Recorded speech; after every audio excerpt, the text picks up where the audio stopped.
गरीबी, पॉवर्टी के बारे में हम डिस्कस करेंगे। सबसे पहले निर्धनता की अगर बात की जाए तो निर्धनता का मतलब क्या होता है कि जब कोई व्यक्ति अपनी न्यूनतम आवश्यकताओं को पूरा करने में असमर्थ होता है, उसके पास में आय की कमी होती है और इस वजह से वो अपनी न्यूनतम आवश्यकताओं को पूरा नहीं कर पाता है। उसे कार्य करने के लिए जो आवश्यक ऊर्जा की आवश्यकता होती है, भोजन की आवश्यकता होती है, रहने के लिए आवास की आवश्यकता होती है, शिक्षा की आवश्यकता होती है, स्वास्थ्य की आवश्यकता होती हैं। तो जब इन आवश्यक दशाओं को वह पूरा नहीं कर पाता है तो इस अभाव की स्थिति को हम क्या कहते हैं? निर्धनता या गरीबी कहते हैं। इसमें व्यक्ति अपनी जो भी न्यूनतम आवश्यकताएं हैं, जैसे भोजन है, आवास है, उपभोग की आवश्यक वस्तुएं हैं, शिक्षा है, स्वास्थ्य की सुविधाएं हैं, तो जब इन्हें वो पूरा नहीं कर पाता है, इनसे वो वंचित रह जाता है। तो इन न्यूनतम आवश्यकताओं से वंचित रहने की स्थिति को हम क्या कहते हैं? निर्धनता कहते हैं। और भारत में निर्धनता की जो समस्या है या निर्धनता गरीबी की जो समस्या है वो एक तरह से सामाजिक समस्या मानी जाती हैं। अब निर्धनता के माप की अगर हम बात करते हैं तो गरीबी या निर्धनता को माप करने के लिए आय का एक निश्चित स्तर निर्धारित किया जाता है और यह माना जाता है कि इस आय स्तर में व्यक्ति अपनी मूलभूत न्यूनतम आवश्यकताएं जो होती हैं उन्हें पूरा कर सकता है।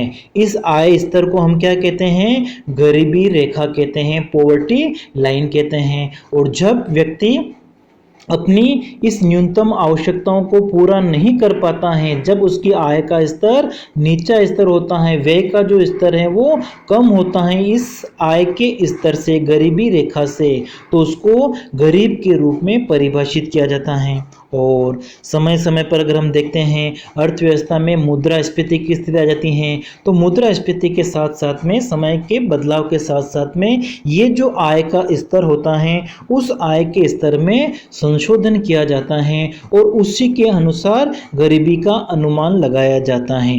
भारत में अगर हम बात करते हैं तो गरीबी अनुमान के लिए सबसे पहले 5वीं पंचवर्षीय योजना जो थी उसमें गरीबी को दूर करने के लिए नारा दिया गया था, गरीबी उन्मूलन का नारा दिया गया था। भारत में गरीबी को मापने के लिए गरीबी को कैलोरी उपभोग के साथ में जोड़ा जाता है और क्या माना जाता है योजना आयोग के अनुसार कि ग्रामीण क्षेत्रों में यदि लोगों को 2400 कैलोरी और शहरी क्षेत्रों में 2100 कैलोरी से उपभोग से कम उपभोग अगर मिलता है, कम उपभोग अगर वो कम कर पाते हैं तो उन्हें क्या कहा जाता है? गरीब।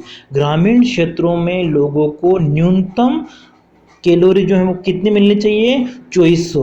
और शहरी क्षेत्रों के लिए कितनी निर्धारित की गई हैं? 2100। ग्रामीण क्षेत्रों में जो लोग हैं वो अधिकांश जो कार्य करते हैं वो शारीरिक श्रम करते हैं, इसलिए उन्हें अधिक कैलोरी की आवश्यकता मानी जाती है और इसी के अनुसार कैलोरी का निर्धारण किया जाता है। तो ग्रामीण क्षेत्रों के लिए 2400 कैलोरी और शहरी क्षेत्रों के लिए 2100 कैलोरी उपभोग का निर्धारण किया गया है। अब गरीबी जो है उसके दो माप प्रचलित हैं, या गरीबी जो है उसको मापने के दो तरीके प्रचलित हैं, दो प्रकार की होती हैं। एक होती है सापेक्ष गरीबी और दूसरी होती है निरपेक्ष गरीबी। सापेक्ष गरीबी की अगर हम बात करते हैं तो इस अवधारणा का प्रयोग जो विकसित देश हैं वहाँ पर आय की जो विषमता है उसको मापने के लिए प्रयोग किया जाता है। विकसित देशों में आय की जो विषमता है, आय वितरण में जो गरीबी है उसको मापने के लिए सापेक्ष माप का प्रयोग करते हैं और इसको मापने के लिए दो विधियां प्रचलित हैं। सापेक्ष गरीबी को मापने के लिए दो विधियां प्रचलित हैं विकसित देशों के संदर्भ में। कौन कौन सी हैं? पहली है लोरेंज वक्र विधि और दूसरी है गिन्नी गुणांक। इन दोनों के आधार पर सापेक्ष गरीबी को मापा जाता है, जबकि दूसरा माप जो है गरीबी मापने का वो है निरपेक्ष गरीबी। निरपेक्ष गरीबी से गरीबी की मात्रा का माप किया जाता है। निरपेक्ष गरीबी से गरीबी की मात्रा का माप किया जाता है, जबकि सापेक्ष गरीबी से आय की विषमता का जो अंतर होता है उसका माप किया जाता है। और इसमें निर्धनता के लिए एक न्यूनतम उपभोग स्तर है उसका निर्धारण किया जाता है। जैसे भारत के संदर्भ में अगर हम देखते हैं, ग्रामीण क्षेत्रों में न्यूनतम उपभोग कितना निर्धारित किया गया है, 2400 कैलोरी, जबकि शहरी क्षेत्रों में 2100 कैलोरी। तो इसका मतलब भारत में जो गरीबी का माप किया जाता है वो एक तरह से निरपेक्ष गरीबी है, निरपेक्ष माप कहलाता है। इसलिए निरपेक्ष गरीबी जो होती है उसका संबंध किससे है, विकासशील देशों की अर्थव्यवस्था से है। और इसमें गरीबी को मापने के लिए जैसे कैलोरी माप का प्रयोग किया जाता है, उपभोक्ता मूल्य सूचकांकों का प्रयोग किया जाता है, लोगों के द्वारा जो उपभोग व्यय किया जाता है वो माप लिया जाता है। तो ये विभिन्न माप हो सकते हैं, कैलोरी, उपभोक्ता मूल्य सूचकांक, उपभोग व्यय, इन सभी के आधार पर निरपेक्ष गरीबी को मापा जाता है। भारत में इसको मापने के लिए, गरीबी को मापने के लिए न्यूनतम कैलोरी उपभोग जो है उसका प्रयोग किया जाता है। भारत में गरीबी को मापने के लिए किसका प्रयोग किया गया है, न्यूनतम कैलोरी उपभोग। अब भारत के संदर्भ में हम देखते हैं तो निर्धनता को मापने के लिए जो योजना आयोग हैं, राष्ट्रीय प्रतिदर्श सर्वेक्षण संगठन NSSO के माध्यम से निर्धनता का आकलन करता है। और योजना आयोग का जो नाम है वो बदलकर अब क्या कर दिया गया है, नीति आयोग। स्वतंत्रता के बाद में अगर हम देखें तो गरीबी को मापने के लिए सर्वप्रथम गरीबी का जो माप है वो किसने किया था, BS मिन्हास ने। उन्होंने 1956-57 से लेकर 1967-68 10 वर्षों की जो अवधि है उसमें गरीबी के आंकड़ों का अनुमान प्रस्तुत किया है। इसके अलावा जैसे VM दांडेकर हैं, NK रथ हैं, PK वर्धन, MS अहलूवालिया हैं, इन सभी ने भारत में गरीबी को मापने के लिए प्रारंभिक अनुमानों को प्रस्तुत किया है। अब भारत में गरीबी को मापने के लिए योजना आयोग, नीति आयोग ने विभिन्न समितियों का गठन किया है। तो सबसे पहले अगर हम बात करते हैं तो सबसे पहले 1971 में एक समिति का गठन किया गया है जिसे किस नाम से जाना जाता है, रथ दांडेकर समिति। इस समिति ने गरीबी का माप करने के लिए कैलोरी माप को आधार लिया है और इन्होंने 2250 कैलोरी औसत रूप से जो कैलोरी का माप इन्होंने प्रस्तुत किया है वो 2250 कैलोरी लिया है। यदि कोई व्यक्ति 2250 कैलोरी उपभोग से प्रतिदिन कम उपभोग करता है तो उसे गरीब माना गया है। उसके बाद में 1979 में वाई के अलग की अध्यक्षता में एक समिति का गठन किया गया था जिसको हम किस नाम से जानते हैं, वाई के अलग समिति 1979 में।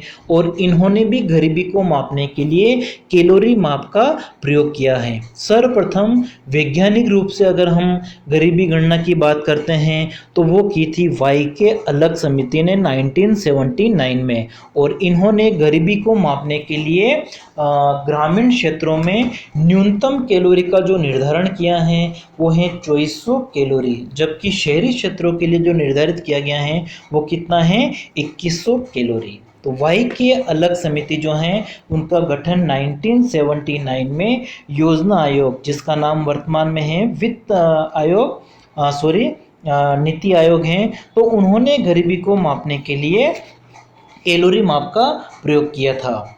और सबसे पहले वैज्ञानिक रूप से अगर हम बात करते हैं तो ये माप प्रचलन में आया था। उसके बाद में 1989 में DT लक्कड़वाला की अध्यक्षता में एक समिति का गठन किया गया था, इसलिए हम इसको किस नाम से जानते हैं, DT लक्कड़वाला समिति। 1989 में इसका गठन किया गया था और 1993 में इन्होंने योजना आयोग के समक्ष अपनी रिपोर्ट प्रस्तुत की थी। इन्होंने गरीबी को मापने के लिए उपभोक्ता मूल्य सूचकांकों का प्रयोग किया है। ग्रामीण क्षेत्रों में निर्धनता के माप के लिए उन्होंने कृषि श्रमिकों के उपभोक्ता मूल्य सूचकांकों को आधार माना है, जबकि शहरी निर्धनता को मापने के लिए औद्योगिक श्रमिकों के उपभोक्ता मूल्य सूचकांकों को आधार मानकर गरीबी की गणना की है। और इनके अनुसार 93-94 में भारत में जो गरीबी है वो कितनी थी? 36%।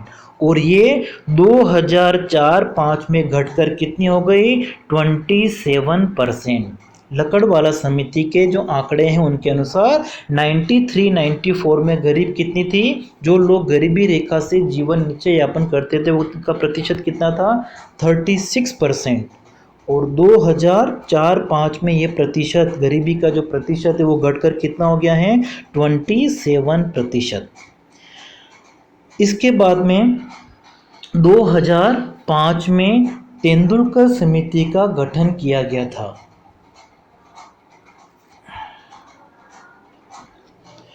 तो गरीबी को मापने के लिए तेंदुलकर समिति का जो गठन है वो किया गया था 2005 में, और जिसके अध्यक्ष कौन थे? सुरेश तेंदुलकर। इन्होंने गरीबी को मापने के लिए आधार क्या लिया है? मासिक उपभोग व्यय। यदि हम 2011-12 की कीमतों के आधार पर ग्रामीण क्षेत्रों में जो व्यक्ति 816 रुपये से कम व्यय करता है मासिक, तो उसे उन्होंने गरीब माना है। या जो व्यक्ति प्रतिदिन 27 रुपये से कम व्यय करता है वो गरीब हैं। जबकि शहरी क्षेत्रों के लिए जो निर्धारित की गई सीमा थी वो थी 1000 रुपये मासिक। मतलब जो व्यक्ति 1000 रुपये मासिक से कम व्यय करता है या 33 रुपये प्रतिदिन से अगर कम व्यय करता है तो उसे इन्होंने गरीब माना है। 2011-12 में एनएसएसओ ने तेंदुलकर पद्धति के आधार पर गरीबी के अनुमान प्रस्तुत किए थे। उन्होंने बताया कि 93 से लेकर 94 में जो भारत में गरीबी थी वो कितनी थी? 45.3%। मतलब भारत में 45.3% जनसंख्या जो है वो गरीबी रेखा से नीचे थी। लेकिन सन 2011-12 के आंकड़ों के हिसाब से अगर हम देखते हैं तो ये जो प्रतिशत है वो कितना है? 21.9%। भारत की जो गरीब जनसंख्या थी वो कितनी थी 2011-12 के आंकड़ों के आधार पर? 21.9%। और इसमें ग्रामीण क्षेत्र में जो गरीबी थी वो कितनी थी? 25.7%। जबकि शहरी क्षेत्र में जो ये थी वो कितनी थी? 13.7%। और इन्होंने जो उपभोग व्यय हैं उसके लिए मिश्रित रिकॉल पीरियड पद्धति का प्रयोग किया था। उसके बाद में 2011-12 में रंगराजन समिति का गठन किया गया था और इसके अध्यक्ष कौन थे? डॉक्टर सी रंगराजन, जो उस समय के प्रधानमंत्री श्री मनमोहन सिंह जो थे उनकी सरकार में प्रधानमंत्री के आर्थिक सलाहकार परिषद के प्रमुख थे। सी रंगराजन, उनको तेंदुलकर समिति की जो बनाई गई थी, तेंदुलकर समिति के आधार पर जो गरीबी के अनुमान लगाए थे उसकी समीक्षा के लिए नई समिति का गठन किया गया था जिसको हम कहते हैं रंगराजन समिति। और इन्होंने भी गरीबी को मापने के लिए मासिक उपभोग व्यय को ही आधार माना था। इन्होंने क्या बताया कि जो व्यक्ति 972 रुपये मासिक से कम उपभोग करता है या प्रतिदिन कितना खर्चा करता है? 32 रुपये से कम, तो ऐसा व्यक्ति गरीब माना जाएगा ग्रामीण क्षेत्रों में। जबकि शहरी क्षेत्रों में 1407 रुपये मासिक से जो कम उपभोग व्यय करता है या 47 रुपये प्रतिदिन से कम उपभोग व्यय करता है वो क्या है? गरीब है। जबकि जो तेंदुलकर समिति के द्वारा जो किया गया था माप वो कितना था? 816 रुपये। उसे बढ़ाकर रंगराजन समिति ने कितना कर दिया? 972 रुपये ग्रामीण क्षेत्रों के लिए। जबकि शहरी क्षेत्रों के लिए तेंदुलकर समिति में 1000 रुपये था, उसे बढ़ाकर रंगराजन समिति ने कितना कर दिया? 1407 रुपये। और इनके अनुमानों के आधार पर, रंग राजन समिति के अनुमानों के आधार पर भारत में जो गरीबी रेखा से नीचे जीवन यापन करने वाली जो जनसंख्या है वो कितनी है, 29.6%। जबकि तेंदुलकर समिति के आधार पर ये जो प्रतिशत था वो कितना था, 21.9% ही था। मतलब जो रंग राजन समिति के अनुमान थे गरीबी के बारे में वो तेंदुलकर समिति से कहीं ज़्यादा थे। उसके बाद में सन 2015 में टास्क फोर्स, एक कार्यबल का गठन किया गया था और जिसके अध्यक्ष कौन थे, नीति आयोग के उपाध्यक्ष। उस समय नीति आयोग के उपाध्यक्ष कौन थे, डॉक्टर अरविंद पनघड़िया। उसको इस टास्क फोर्स कार्यबल का अध्यक्ष बनाया था और उनका क्या काम था, निर्धनता के आकलन के लिए विभिन्न तरीके सुझाना और उसके अनुसार सरकार जो है वो निर्धनता को दूर करने के लिए कार्यक्रम बनाए सके, निर्धनता निवारण कार्यक्रमों का प्रारंभ किया जा सके।